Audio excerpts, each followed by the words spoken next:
Welcome everyone. My name is Robin, Reverend Robin Richardson, and I'm going to be delivering the Saturday evening Sabbath lecture and sermon for the Cosmic Center of Spiritual Light. Welcome. I'm going to play a little bit while people come online, the Lambdoma, which is keyed to a mathematical frequency of 432, which is a beautiful frequency that awakens, and it also is how the universe moves and grows. And so it's very apropos that you know this frequency and can hear it. Every tone that I will be playing will be a mathematical frequency of 432. It will be a multiple of or a division of that frequency. So this beautiful instrument is called the Lambdoma. It was invented by Barbara Hero, and its beauty is it's based on Pythagoras's understanding of mathematics and the melody of music and how the frequencies can heal and awaken and deliver to us many beneficial aspects and qualities. So I'll be playing that while everyone comes online, just so you can hear it, hear the beauty of it. This is the exact frequency 432. And tonight I'll be speaking on the many mysteries of God and the Coburn Bible. And I look forward to teaching you a little bit about it. It's a wonderful book, and also hopefully opening your eyes to see the beauty all around us, in the heavens, on the earth, and within us.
So welcome. It is now coming on 6:30. This is the Cosmic Center of Spiritual Light, and it is the first Saturday evening service. Saturday has always been held in the Jewish culture and as a day of holiness. So in alignment with that, we are also conducting our sermons on Saturday evening at 6:30. So I'm glad you could join us, and I'm going to be speaking today about some wonderful things. The topic is the many mysteries of God and the many dimensions of God. There's many mysteries that upon knowing, we find out they are magnified and they're actually working according to universal laws. So it's to making the unknown known. And God can pervade throughout all the heavens. And we speak of, even in physics, there's many dimensions within dimensions. We didn't even know about dark energy before, but we do now. We didn't know about black holes, and we do now. So Jesus spoke in our beautiful Bible many years ago. He said, "My Father's house is a house of many mansions." And this is true. And in the verbiage of his day, it was absolutely apropos. But we can also use our verbiage, and we can say dimensions. We can say dimensions within dimensions. We can speak of the quantum levels. And we can open up our perception of what God is, how wonderful he is, and how many dimensions he explodes into and is part of within every single being, within our bodies at a cellular level where we actually emit light, but also into the heavens, into the stars, into the dimensions between dimensions that we cannot see with our very eyes. And so that is the topic I'll be speaking on today. Let's talk about the many mysteries and multi-dimensions that God can be and move and have his being. So from the heavens to literally our bodies, at a cellular level, he exhibits and created forth literally laws, universal laws.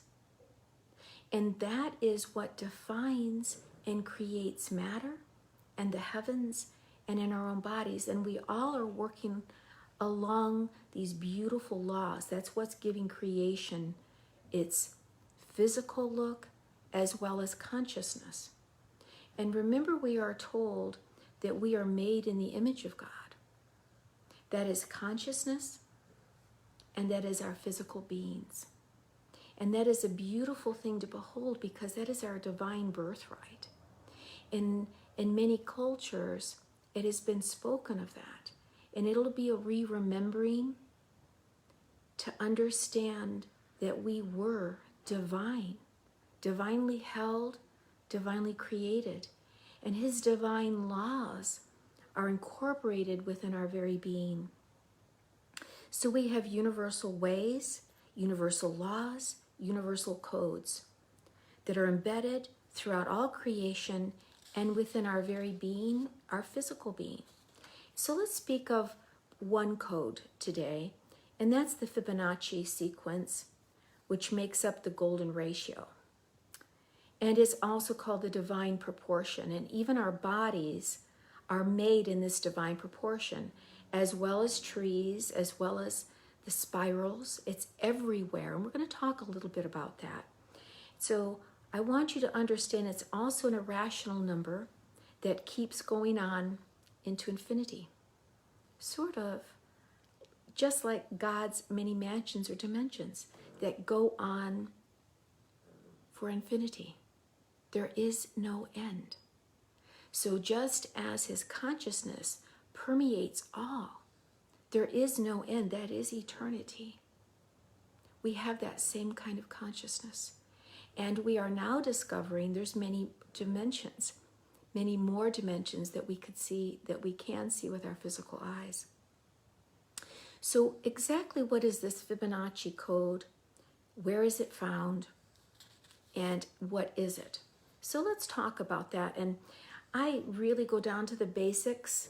For those of you who haven't heard of this, I want to show you, because I'm a very physical type visual learner. So I want to show you what it is and kind of put it together so you can see the entire form of this and unite some of these sayings that it's all speaking of the same thing. So here I want you to see what the Fibonacci sequence is. And right here I'm going to be teaching everyone. All you're going to be doing is taking the first two numbers and you're adding them together. So I want you to really see this. You take the first two numbers, and I'll say it out loud so people can see it and write it down too. But take 0 plus 1, that equals 1.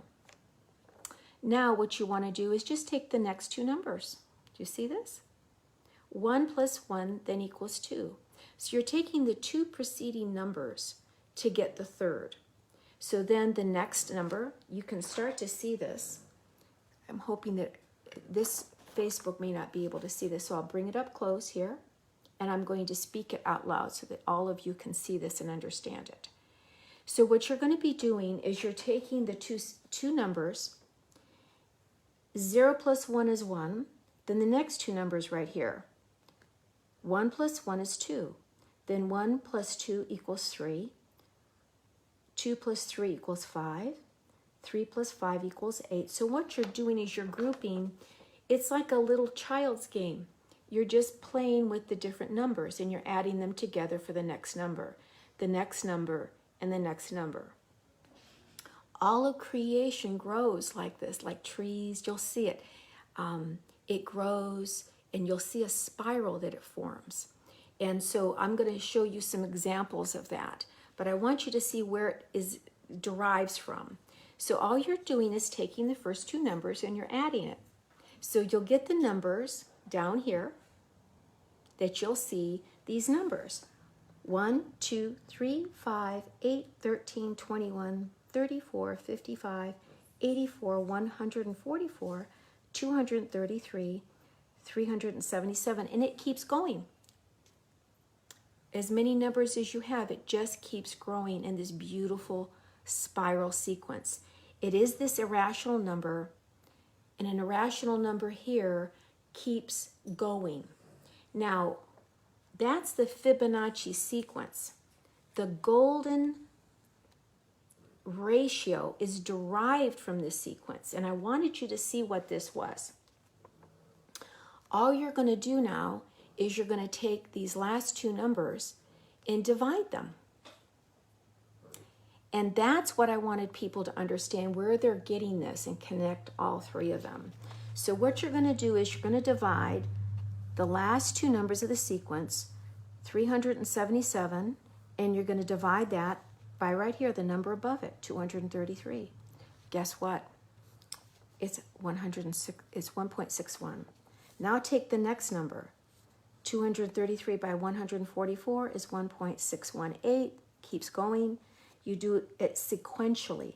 Every single one of those, when you divide them back up, equals this divine proportion. That's where that number comes from. So that is the divine ratio, or the divine proportion right there. So that's the divine ratio, and I'm going to show you that the divine portion gets exhibited in our body, and it's 1 to 1.6. So this is the 1.6 of that divine proportion. That's where it's derived from the Fibonacci. So now when you're going to be speaking of what is this 1 to 1.6, so our whole body is a working symphony of this golden ratio, 1 to 1.6. And what that means, think about it, from your navel to your head is 1. But then when you take your navel to the rest of your feet, that equals 1.6. So you're getting a ratio, and that ratio is what everything is aligned with in our body. It's really beautiful, and you can see this ratio in the Greek temples. You're going to see it in the Parthenon. You're going to see it in trees. It's a universal code, and it's literally in our lungs, in the bronchi of our lungs. It's in our eyes. It's in our teeth, the 1 to 1.6. And that is, think of length to height. That's the ratio. But even in any aspect of our body, so you can think of your fingers. Think of this is 1 and this is 1.6. So that's in your fingers. It's in your hand, fingers to hand. You see this? Think of your hand to your forearm. So our whole body is composed of a ratio of 1 to 1.6. So this is what I wanted you to see, is this beautiful ratio is everywhere. Think of your foot and your foot to your shin. Do you see that? That's within us, the fingertip. Do you see that? To the finger. So this is the length. It's 1 to 1.6. And so you will be able to see that being exhibited everywhere. So to give you, if you're mathematically inclined, what are the percentages? So the percentages are going to be 32% to 61.8%. So that's for the individuals that want to have that percentage. But I'm just letting you see where it's exhibited. And it's exhibited even in the rhythm of our heartbeat, in the pattern when it beats. So it's exhibited in our DNA, in the 2 strands that are intertwined together on the helix. So you'll see the same Fibonacci sequence, 21 to 34 in those, in the helix there. So I want you to understand that our body speaks of a universal code. The heavens speak of a universal code. And so let's talk about where else are we going to find this? If it's in our bodies, where else might we find it? So let's think it could be in a pine cone. It could be in the spiral of the heavens. It could be in the nautilus shell. It was even spoken of the same dimensions and the same ratio in Noah's Ark. So this is really wonderful to understand, that you will see this same divine ratio, things grow with it. So think of the inside of this pine cone. You see that? That is growing in accordance with the divine ratio. And it creates a beautiful spiral. It's in the sunflowers. And I did a beautiful show about that before. But look, this is an old fossil from prehistoric times, the nautilus shell. That same sequence.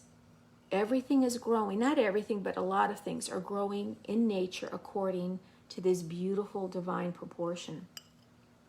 You'll see it both on Earth, in the nautilus shell, in tornadoes, in hurricanes, in the spin. You'll see it in the whirlpool galaxies. The supercluster galaxies will also exhibit that same spiral pattern. Pine cones I showed you, pineapples, aloe plants, the sunflowers, the rock daisy, even the monarch caterpillars. Snails, falling water will also swirl around like that. We will have it even in our ears. Each is the sum of the preceding 2 numbers, so you can see how everything is growing. And even the fetus. So think of the petals of the flowers. All of this is embedded from Earth to the heavens, to the galaxies.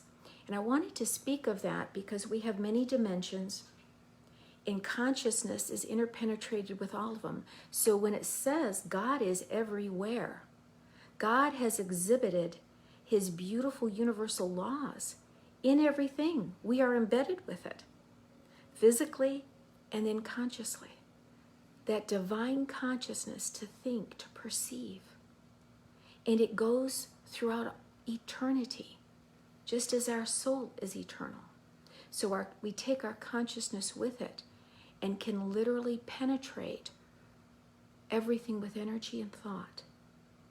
And I wanted to bring that to you because that's magnificent to understand, and that is our divine birthright. Today, I also wanted to speak to you about the Coburn Bible. And the Coburn Bible is a fantastic work. It literally was penned 3,500 years ago, and it was also given, it was on papyrus from Egypt that was then distributed across the world at the time on papyrus. And so they kept it. And then we also speak of the Celtic works. And so this Bible, the Coburn Bible, you can get this, and it will tell you about the Celtic wisdom, the Ancient of Days, but it will also speak to you of the time when the Jews left and they were on the Exodus. These scrolls that were so important were actually kept at the Glastonbury Abbey. And when it was set afire because of a decree to burn everything, they fled and they put it on bronze copper rolls. And so these then were kept as the bronze book. This bronze book then was combined with the Celtic wisdom teachings of old. And this is what makes up the Coburn Bible that a lot of people don't know about. And it speaks of the Ancient of Days. And it speaks to us, the children of the unborn years, that will need these wisdom teachings. It speaks of many things. It talks about 14 generations. It speaks that the earth has been destroyed several times, not just once, not just with water, but with fire and many other times. It gives us the wisdom from our forefathers. They wanted us to have that. It gives us and speaks about, you ask, why is it relevant today? Because it was wisdom from our forefathers, and they wanted us to have this instruction booklet. And so now let's talk about what else it's going to speak of. This was penned 3,500 years ago, and it was penned down then, but it has wisdom from other times in other ways. And that's what the beauty of this is. So I'm going to give you a little bit, and then I'm going to read from it so that you can get a flavor in the beauty that the wisdom that it speaks of. It gives us an instruction booklet as to what is holy. It speaks to us of our creation, our origins, when we walked in light upon this earth. It teaches us where to look for the wisdom that we're going to need. It speaks to us of the wisdom. Where is the wisdom to be found? Within us. It teaches us how to get that wisdom.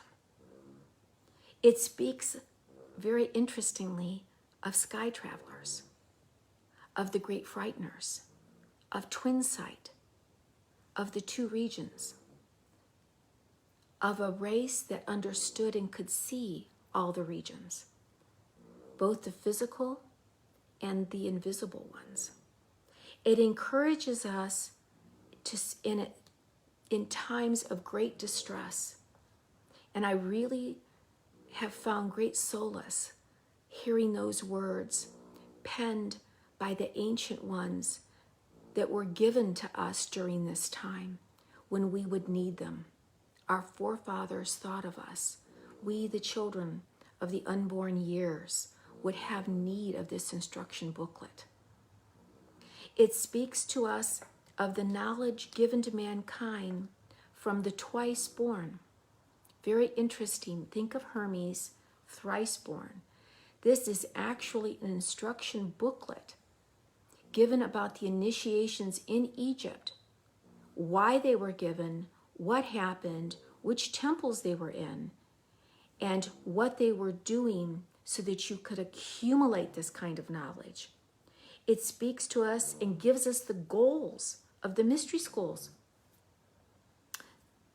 Speaks to us of the brothers of light, the children of light, the man gods, the portal of communication. It teaches us about the sacred lore of Egypt and the lesser mysteries that were taught in the temples. It speaks to us of the ritual of the twice-born, what they were, where they were in the caverns of initiation and in the womb of rebirth. When you really contemplate that, think of Hermes and think of when we say Hermes is thrice born. In order for him to be thrice born, he has to die 3 times to be reborn. Think of physical, emotional, and spiritual. And these are part of those mysteries, and they will speak to you of what you're acquiring when you can be initiated and bring that knowledge forth.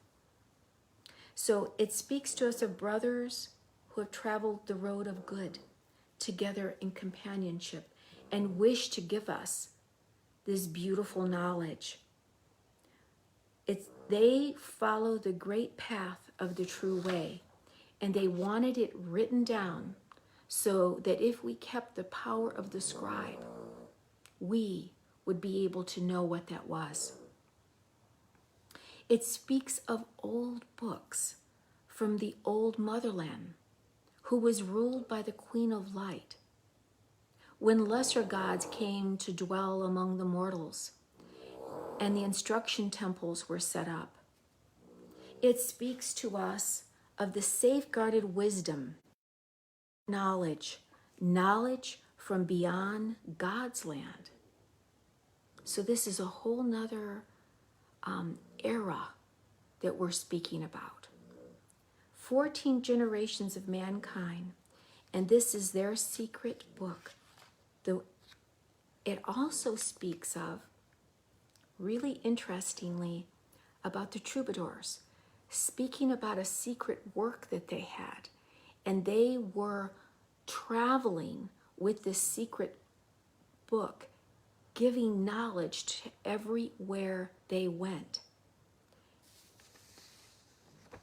What's fascinating, and I wanted to share with you, is it also speaks about Jesus in the first person.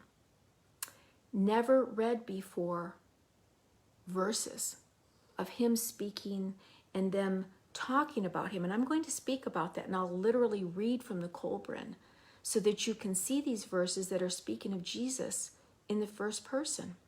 And they had this. They're speaking about in Britain and the Celts, and they know that Jesus existed. This is fantastic. This is a whole nother source, a whole nother work that verifies and validates who Jesus was, and even speaks about his countenance, his personality. It speaks about the secret initiations and the gifts that we can get from them. So let me go ahead and take you now through a journey about the Coburn Bible.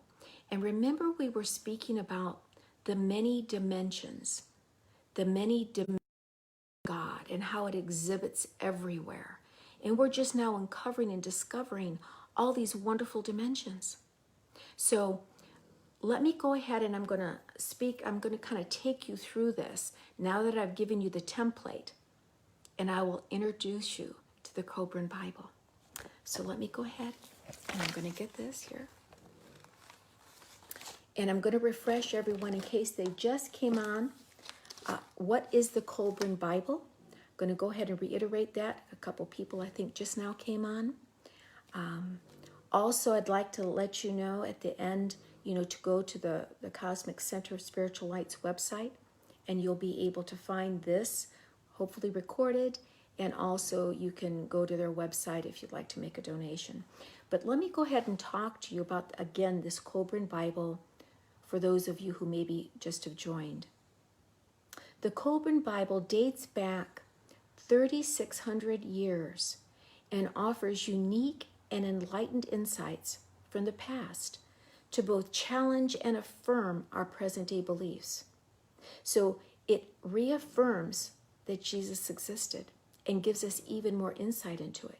It speaks to us of other times when light was upon the earth, when we walked in light, right? It is a 2-part, 11-book secular anthology and is nearly as large as the King James Bible. The first 6 books are called the Egyptian texts and were penned by Egyptian academicians following the Hebrew Exodus. The last 5 books are called the Celtic texts and were penned by Celtic priests following the death of Jesus. Several accounts describe an object in orbit around our own sun called the Destroyer, which the Celtic authors call the Frightener. And according to recently translated Sumerian texts, this object, also known as Nibiru, or Planet X, is in a 3,600-year orbit around our sun. So it speaks of those times that you had tribulations before. It gives us encouragement on how to go through our trials and tribulations, just like other civilizations have done, and how they rebuilt, the wisdom that they kept from their forefathers. And it calls us to take constructive action. So let's speak also about the Celtic text, the Cole book part of it. It was authored by Celtic priests from the first Gospels of the New Testament when they were being created. The Celtic text of the Cole book, which are the last books of the Coburn Bible, which I will be reading from, documents the fusion of Celtic and Druid mysticism, because it'll speak of the Druids, it'll speak of Jesus, it'll speak of the troubadours, and it will also speak of Egypt and the time before Egypt. Some regard this Cole book as a key Celtic wisdom text because it includes a revealing biography of Jesus with several never-before published first-person quotes. So what I'm going to do is speak to you now that you understand what this is. And when I read this and understood that there were enlightened people that spoke to future generations and wanted to have this knowledge there for them when they needed, when they awoke, when they were going through great tribulations, they were gifting us with that. We are the children of the unborn years. So let me kind of read this to you so that you get a really good idea of this. Behold, was this not written in the days of our fathers, and of their fathers before them, and given unto us that we should pass it to you, the children of days yet unborn, that if the ability of the scribe remains with you, it could be read in your generation. Isn't that beautiful? That a previous civilization loved us so much and could see into the future, knew that we would have need of this. That is beloved parenting from one generation to the other. Read, O children of the unborn years, and absorb the wisdom of the past, which is your heritage. The enlightening words from a past which is to you in days so far away, and yet in truth so near. We are taught that we live forever, and this is true, but it is equally true that no moment of life must be wasted. For each hour and day on earth is a shaping for the future. We are the inheritors of a portion of time. We can dissipate it on futile things or utilize it to our everlasting benefit. In the days of our fathers, before barren teachings clogged the thoughts of men, and vain formal ritual built a wall which obscured understanding, men walked in the light of truth. Then they knew there was one God alone, But because they allowed their higher abilities to fall to disuse, they saw less clearly. Because he appeared in many aspects, they thought he was many. Now in our days, God has many varied forms in the eyes of men, and each declares he alone knows the true name and likeness of God. Here all men fall into error, though all have spoken truly according to their understanding. Now listen to this next sentence, and this is what is our insight and our birthright to understand this. But truth can never bow to the limited understanding of man. The comprehension of man must expand to grasp it. And that is true awakening, when we can shed the veils of distortion and awaken to the multi-dimensions and the aspects and the beauty of God in all of his creations. So I wanted you to see how beautiful that was, and that was given to us from a prior generation. And then we speak of what is God, the multi-dimensions of God. And we think we are just now coming to understand how these mathematical rules and sequences are embedded in us. Other generations understood and behold the beauty of God. So this is what their instruction was given to them as to what God was. He taught them about the Creator in this manner. I bring you the soul-whispered words of God, the eternal tower of strength, the fathomless ocean of compassion. He, that's God, has hung the earth in the void, surrounding it with nothingness. Yet by his power, it remains in its appointed place. He veils his glory behind the shield of illusion, lest it overpower the spirits of men. He is obscured by the dark cloud of mortal ignorance. He is the inspirational spirit ever entering the hearts of man, striving to arouse them, to reach out towards greatness and achievement. That is the inspiration that we are called to have, especially during times of tribulation. We aren't the only ones going through tribulations. Our civilization hasn't been the only one. Other civilizations have went through tribulations. They've understood God and their birthright, and speak of a time of the golden days when we had that awareness, we had truth, we had love and compassion, and weren't so physically oriented. Now think of the many mansions of God that Jesus spoke of. And this is written before Jesus' time. He has molded, this is God, he has molded the sky above us and bedecked it with splendor and awesome beauty.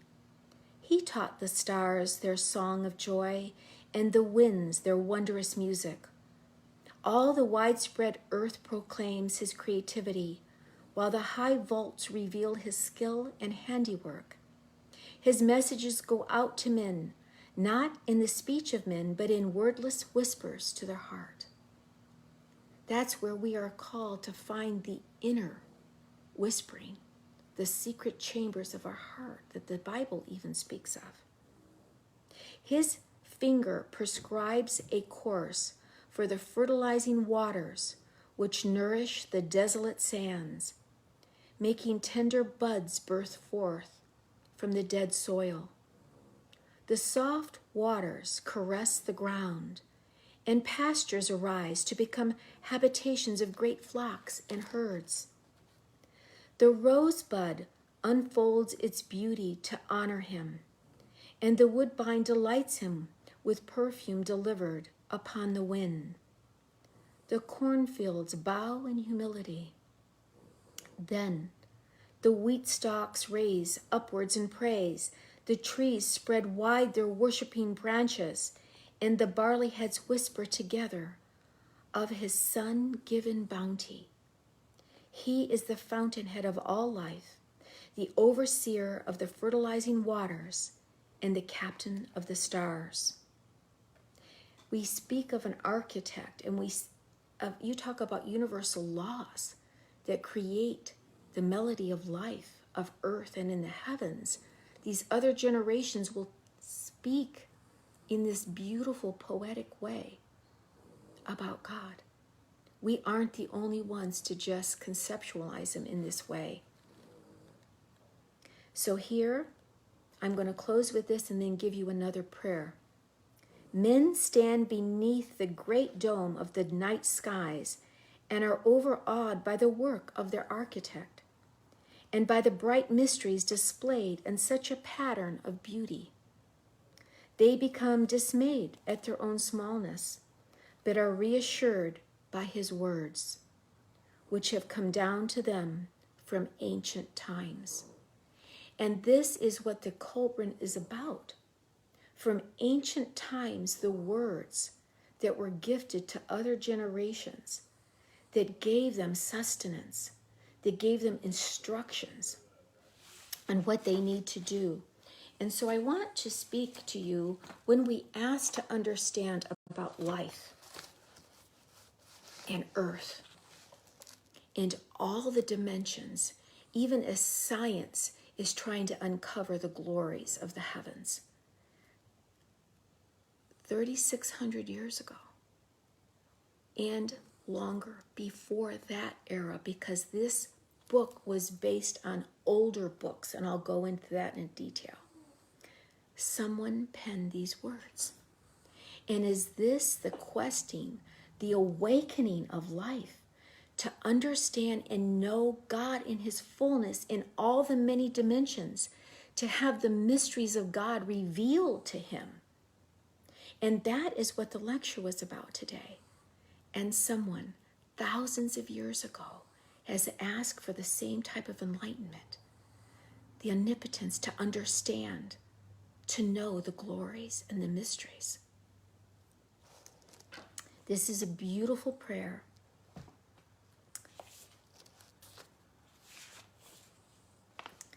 O Great Spirit, I would see the vast face of the earth as you behold it.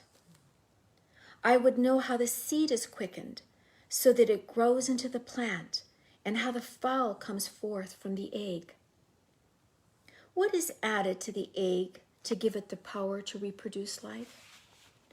I would touch your great body, born of the breath from the eternal source, and watch your thoughts creating and molding all things, shape step by step. I would see the links of heaven and earth and rest one hand in each. Can you think of all the dimensions? Do you see that? I would see the thread that binds yesterday, today, and tomorrow, so all are one and parts of the whole. I would see the appointed place of every living man and understand why. I would see the purpose of every beast and every plant, every tree and everything that flies and crawls. I would know gladness with the children as they play and go singing on their way to their places of instruction. I would watch birth and death and solve their mysteries. I would know the depths of hatred and the heights of love. I would journey the adventurous path of love in hand with another. I would know its secret, its delight, and their shadows, and the secret of its silences. I would know the beginning and the end and understand what links them. I would see the chain of the years and the necklace of the days. I would know the purpose of it all. Then, knowing all these, I would know you at last, O Great Spirit. That person that penned this, that was gifted to us from ancient civilizations, asked the same question that we ask today. They're asking for true enlightenment, and that is our quest today. So it was the quest, it was the holy quest. It speaks of the quests of ultimate knowing.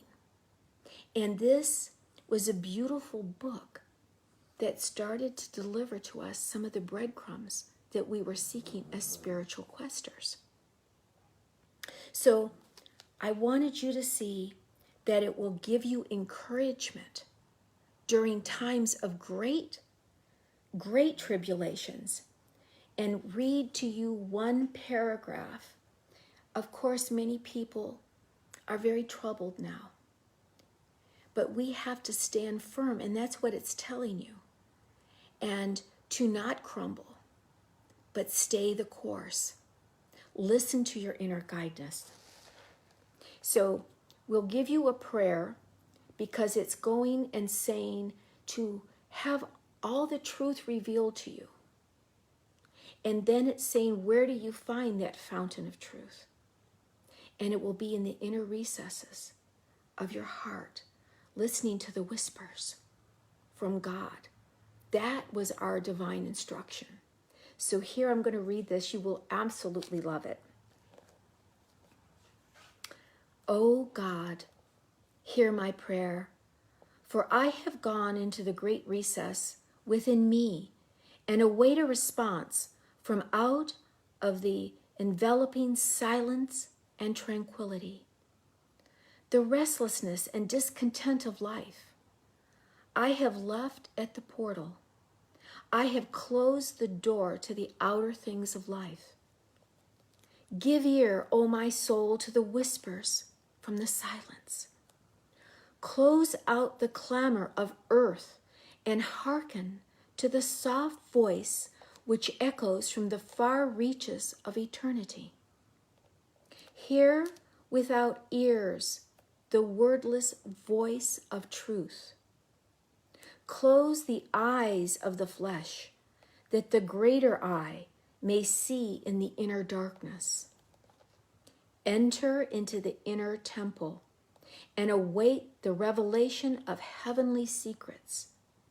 Shut out the clamoring senses that demand expression in the physical pleasures.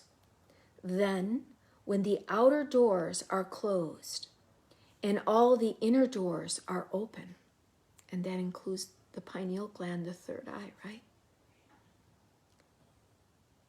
Speak to me, and I will hear your voice. Tell me the secrets of the ages, and my spirit will dwell in contentment forever.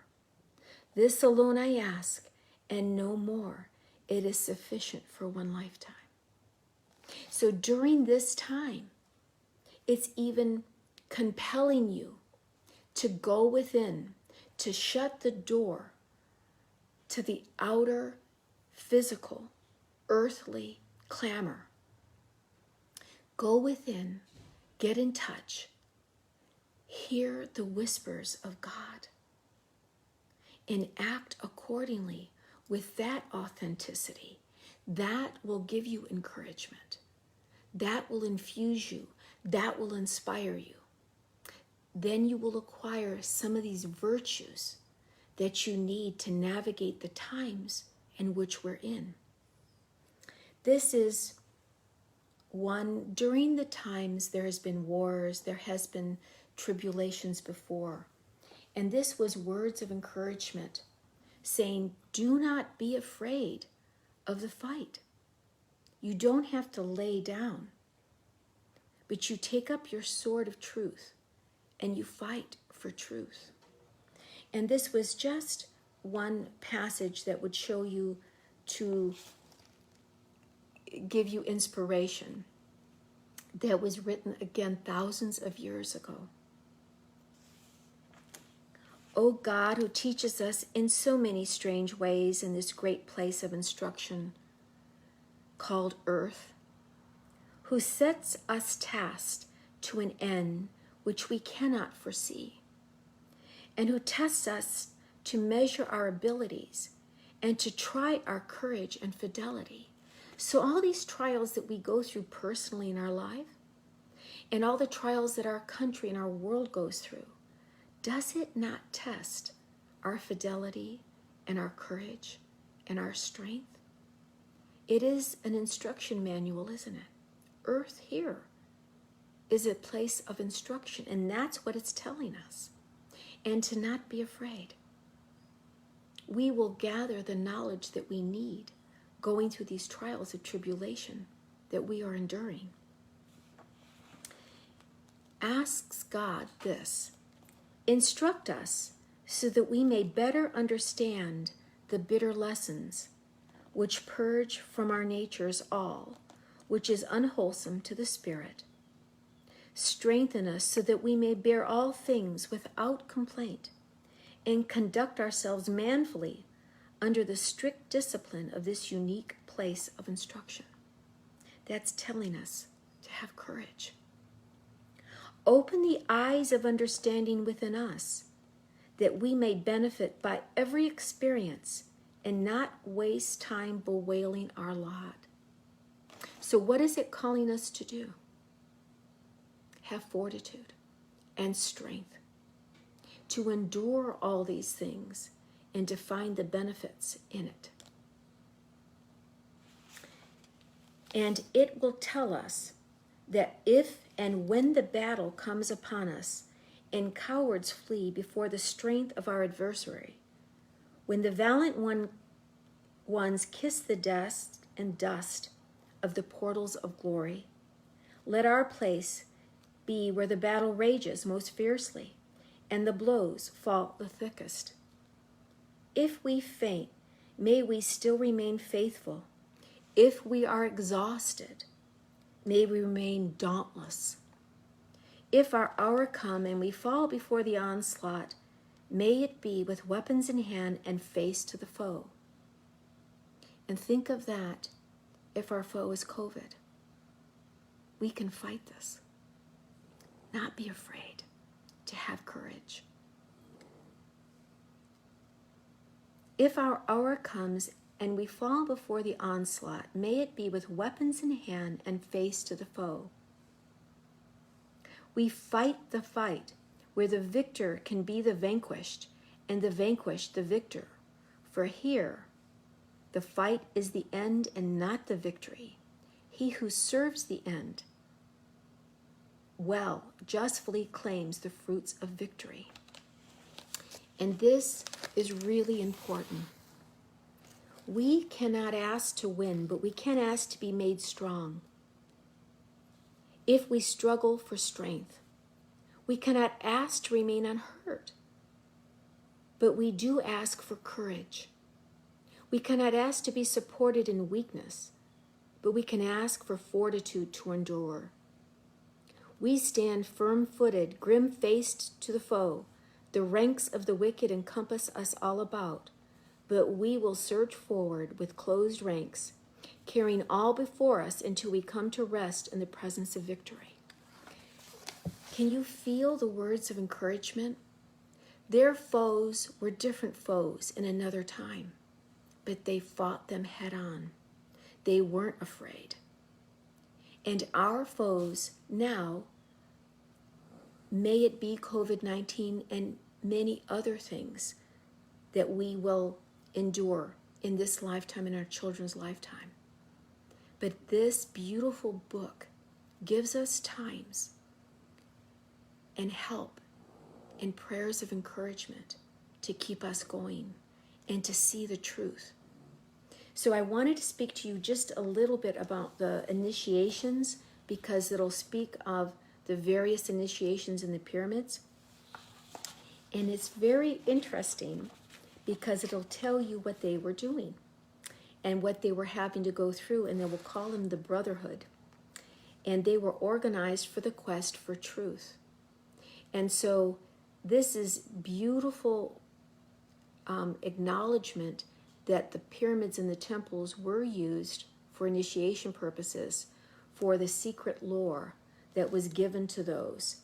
And it was considered the treasure of the ages. It was the sacred lore of Egypt, enshrining the treasure of the ages that was possessed by only a select few who safeguarded it as nothing else has ever been guarded because of its greatness. Not only this, but even a little knowledge of it could be dangerous in the hands of those who sought to utilize it improperly. So the reason that they guarded this knowledge and only gave it to those that were proven is because they were able to prove their courage and their faith and their fidelity. They were shorn of all the vices and acquired only the highest pure virtues. Gifted with that knowledge, then they were able to then grant this to those select few who could be proven worthy. So this book is speaking to that, telling you about some of the initiations. And so I wanted to go ahead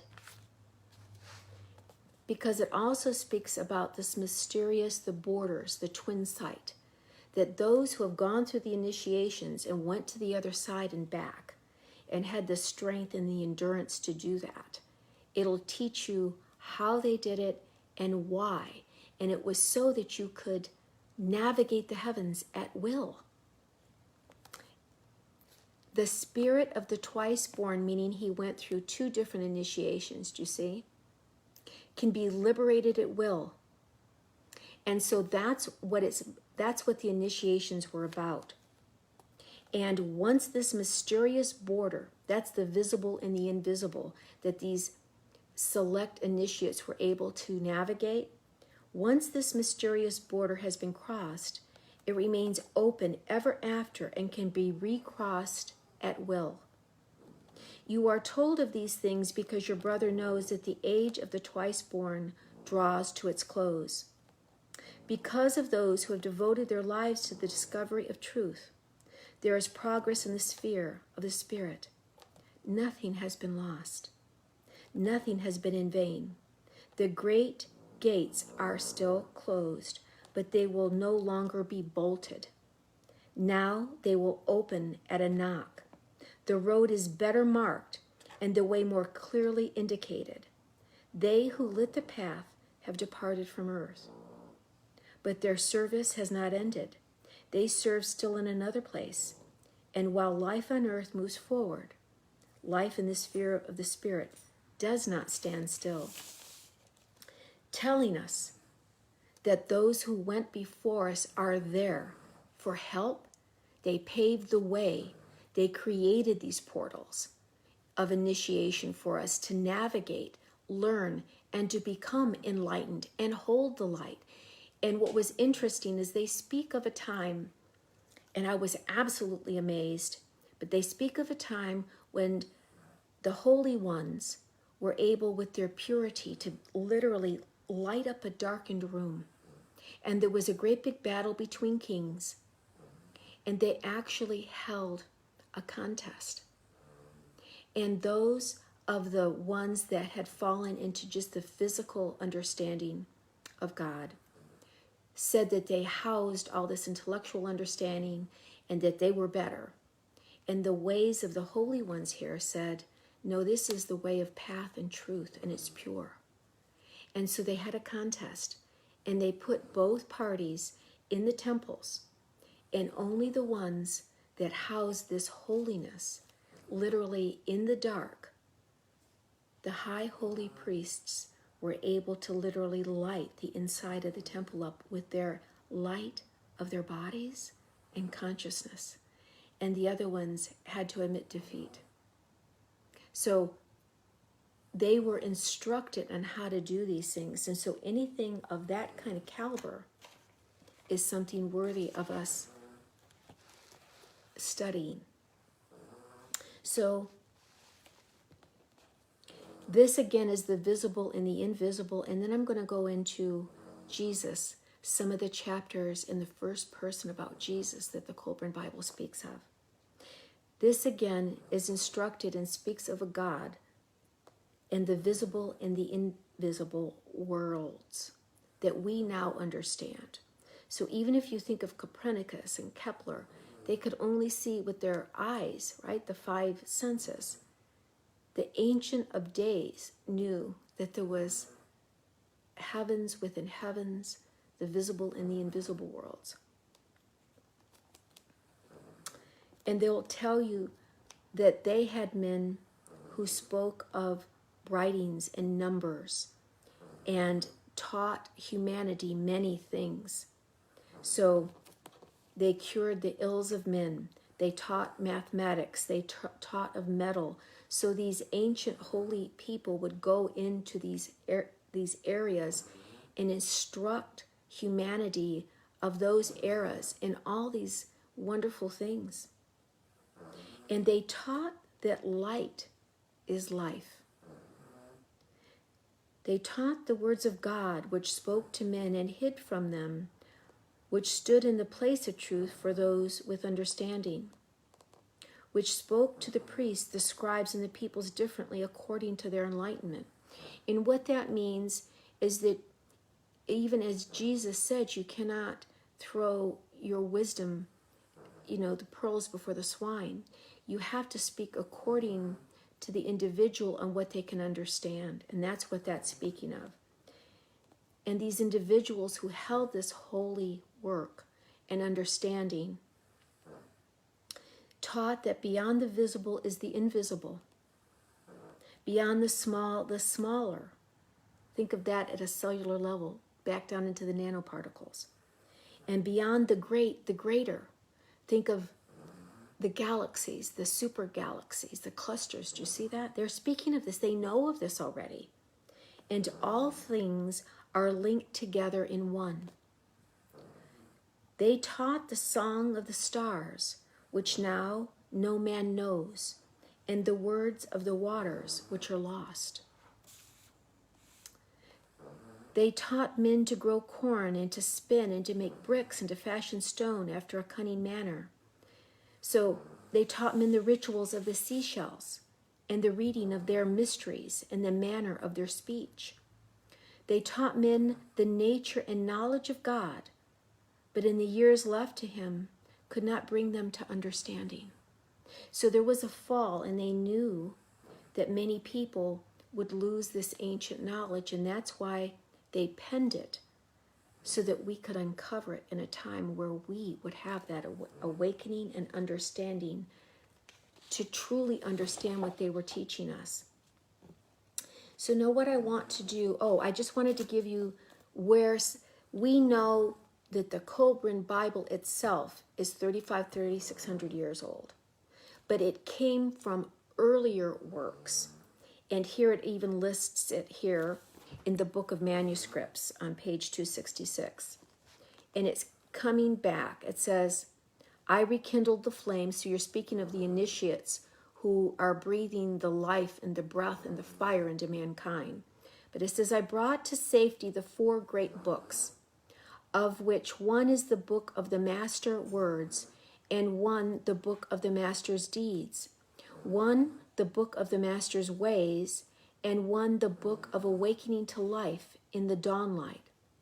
With them were the books of beginning and end, and the 72 scrolls. Not one was lost.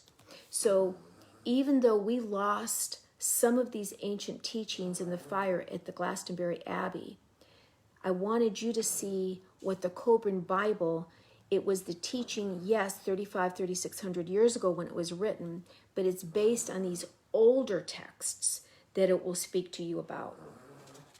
And then we're going to talk about Jesus. And I love Jesus with my heart, my spirit, and my soul. And I was very, very gladdened in my heart that we have another reference source that will speak of Jesus and give you a little bit of this because it validates Jesus and will tell you a little bit about him. Let me hurry up and do that. I may run 5 minutes over. I hope that's what we can just take you a little bit 5 minutes over because you will want to know this.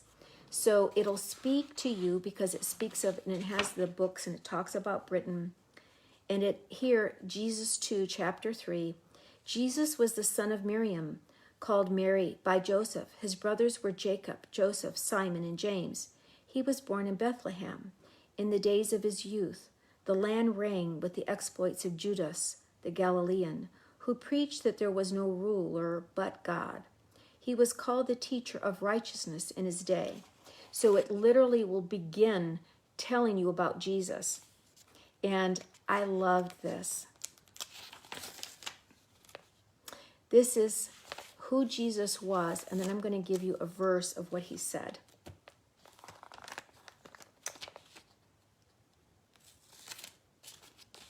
Okay. To what can he be compared? To the great sun that shines down, giving joy and life to all living things. To a great river, giving gladness to men, and the waters of life to beasts. To the good husband who cherishes his fields and tends his flocks.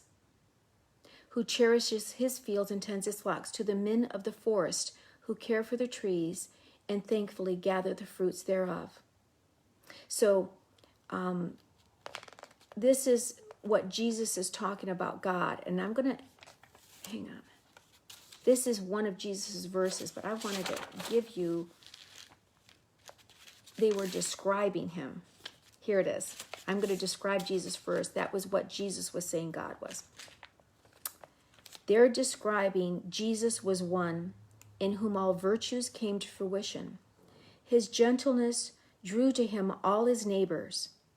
In his presence, even enemies were reconciled, and his presence alone brought tranquility to a restless and sorrowful heart.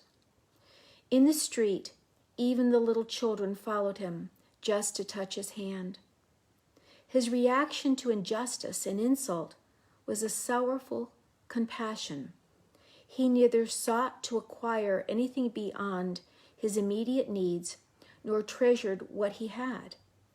Beneath his soft exterior was a rock-like, immovable determination, immune to oppression and suffering alike.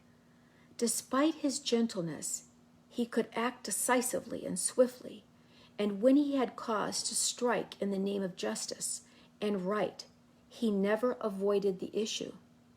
His mind and wit were like the lightning flash. He was always keen and alert, and his face never lacked the calm beauty of cheerfulness. He was friendly towards all and acted so as not to annoy anyone. Only in the face of great injustice to another, or oppression of the weak, or in the presence of gross hypocrisy, did his wrath boil up and overflow. But never was it other than righteous. Though always compassionate and sympathetic, he was never sad or downcast. He rose above all suffering and pain, and ever seemed at peace within himself. That was such a beautiful description of who Jesus was by someone who saw him, that is evaluating him and telling you his personality. And I love that. And so here I want to show you some of Jesus's verses. This is them asking Jesus. A man asked, "What of wisdom? Has this not been plentiful in the world since the days of the great enlighteners, of whom Solomon was deemed the greatest? Even before him there was much wisdom. Yet is earth a better place for this? What has it contributed to progress?" This is Jesus' response. Jesus replied, "Alas, never has there been a shortage of wisdom in the world, but always there has been too little in the hearts of men." Wisdom is not something written in books. That's really important to know. But that which is conveyed from the book of the heart. It is a way of life. That was profound, and those are the words of Jesus. Have you ever heard it such that he's telling you it is a way of life, that we have to color our very soul, our actions and words and deeds? It was just so lovely. So I'm going to give you one other with Jesus, and I know I'm I'm going to go over. Jesus was then asked if he was with God, and he answered, "It is not in me to state that, which I know to be untrue. Truly there can be but one God alone. Because I have been granted visions and insight into things unseen and unknown to other men. What manner of man would I be, did I claim equality with God? I have spoken only that which I am bidden. I have said, worship God, who is my Father and your Father.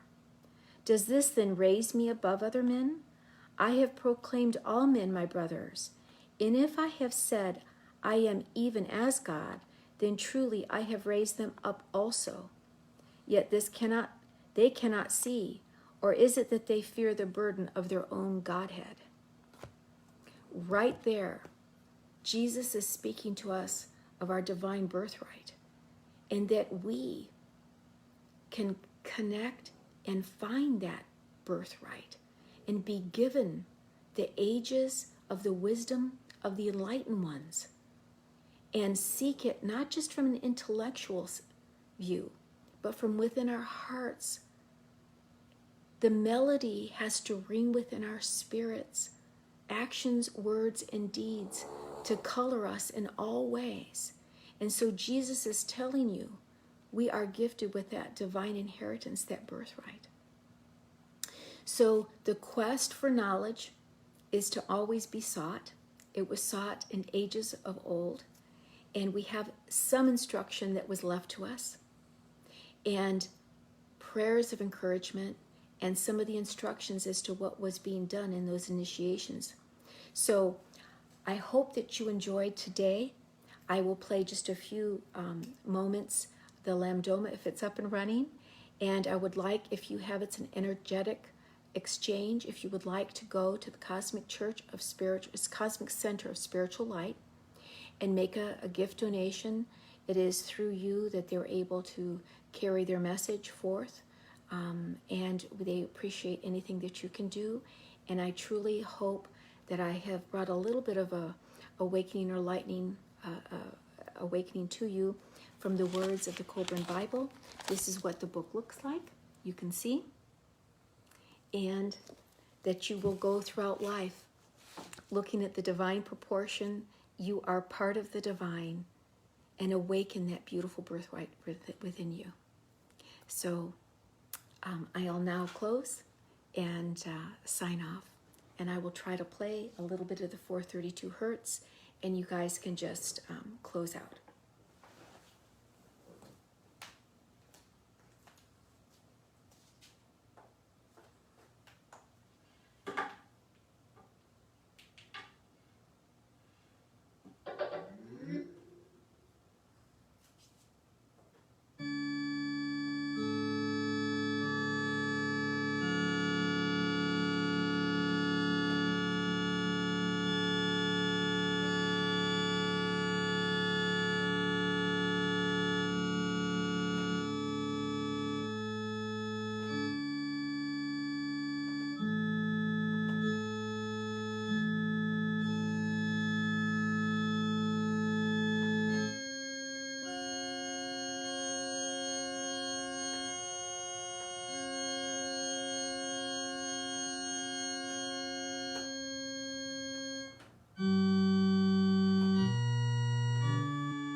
Thank you for attending, everyone.